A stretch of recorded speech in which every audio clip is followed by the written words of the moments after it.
ओम नमो भगवते वासुदेवाय। जय माता दी, राधे राधे। आज इस वीडियो में तुलसी विवाह से संबंधित आपके बहुत सारे सवाल मुझे मिल रहे हैं, उनका जवाब देने का प्रयास करूंगी। जैसे कि 2022 में 4 नवंबर और 5 नवंबर के दिन तुलसी विवाह करना अति श्रेष्ठ होगा। ऐसे में तुलसी विवाह जो है अपने आप में सर्वोत्तम माना जाता है। मेरे चैनल पर पहले ही आप सभी को तुलसी विवाह कैसे करें इसका पूरा विस्तार से वीडियो दे दिया है। आप जरूर उसके अनुसार तुलसी विवाह संपन्न करें।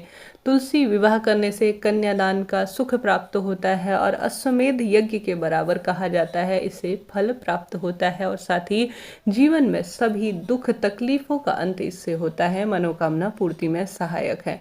श्री हरि विष्णु 4 महीने की चिर निद्रा के बाद इस दिन उठते हैं अपने शयन की मुद्रा से और सबसे पहले माता तुलसी से विवाह करते हैं। उनके स्वरूप जो शालिग्राम जी हैं उनका विवाह तुलसी माँ से करवाया जाता है। ऐसे में आप सभी विस्तार से तुलसी विवाह, जो कि बहुत बड़ी प्रक्रिया होती है, जैसे हम अपनी कन्या का दान करते हैं, कन्यादान करते हैं, विवाह करते हैं, ठीक वही विधि जो है तुलसी विवाह की जाती है। परंतु इतने बड़े स्तर पर ना कर सके तो सामान्य सरल तरीके से भी तुलसी विवाह आप कर सकते हैं।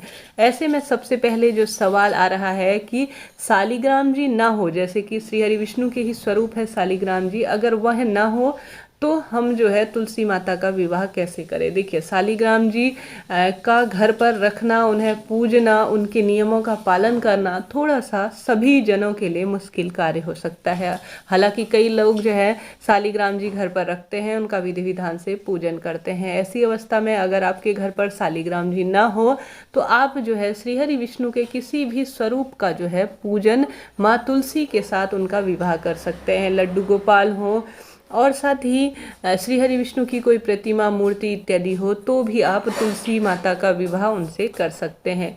दूसरा सवाल आ रहा है, क्या तुलसी का दान हमें करना चाहिए? जो विवाह की हुई तुलसी है उसका क्या हमें दान करना चाहिए? देखिए, कई भक्तजन तो तुलसी जो है सावन माह में जब हम तुलसी रोपित करते हैं, आपने देखा होगा तुलसी रोपित करने का एक दिन होता है तुलसी घर लाने का, उस दिन जो है 2 तुलसी एक साथ लेकर आ जाते हैं। उसमें से एक तुलसी जो है पूजन करते हैं। हालांकि दोनों तुलसी माताओं का पूजन कर देते हैं, सेवा चाकरी करते हैं। कई जन जो है तुलसी पथवारी जी लगाने के लिए, जब तुलसी एकादशी जब यह कार्तिक महीना शुरू होता है तभी जो है एक तुलसी लेकर आ जाते हैं और उसका पूजन करते हैं। उसके बाद उसका विवाह करते हैं और उसे दान में दे देते हैं।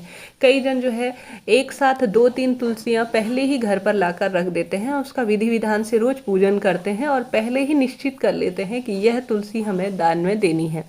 ऐसे में आप प्रतीकात्मक रूप से तुलसी विवाह कर रहे हैं, आपकी इच्छा है। आप जो है कई भक्तजन यह तुलसी दान दे देते हैं, कई तुलसीजन जो है दान नहीं करते। ऐसे में आप सभी इस बात का ध्यान रखिए कि आपका मन है कि आपको यह तुलसी दान में दे देनी चाहिए तो आप जो है यह तुलसी दान में दे सकते हैं, नहीं तो कोई दिक्कत की बात नहीं है।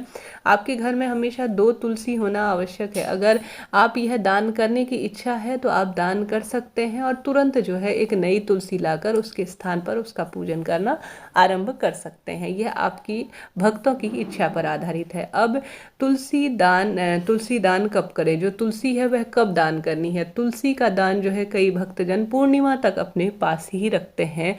पूर्णिमा के दिन जो है किसी मंदिर में या किसी ऐसे व्यक्ति जो आपके ब्राह्मण हैं उनसे पूछकर, मंदिर में भी किसी जो पंडित जी हैं उन्हें जो है पूर्ण विश्वसनीयता के साथ उनके हाथ में देकर कि हे प्रभु, आपके हाथ में आज अपने कन्या की तुलसी देकर जा रहे हैं, अर्थात तुलसी देकर जा रहे हैं। दान करने के बाद इसे आप अब संभाल के रखिए, इसका पूजन करते हुए इस तरह से दान करें।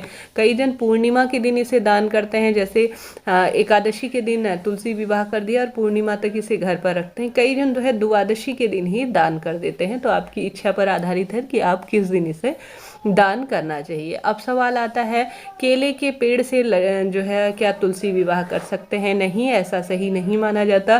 तुलसी के पेड़, तुलसी का वृक्ष जो है माँ तुलसी के रूप में जाना जाता है, परंतु केले के वृक्ष में श्री हरि विष्णु का वास माना जाता है। उनसे जो है प्रतीकात्मक रूप से भी केले के वृक्ष से तुलसी विवाह नहीं किया जा सकता है। ठीक है, यह सही नहीं माना जाता। हाँ, लड्डू गोपाल हो, शालिग्राम जी का किसी भी स्वरूप हो, उनसे तुलसी विवाह कर सकते हैं। अब तुलसी विवाह में जो सामग्री यूज हुई है उसका क्या करना है। हमेशा तुलसी विवाह में जो सामग्री हुई है, श्रृंगार सामग्री, उसे पूर्ण रूप से दान कर देना चाहिए। आपने कन्यादान के रूप में दे रखा है तो इसे पूर्ण रूप से दान कर दीजिए, यह नहीं कि अपने पास रख ले।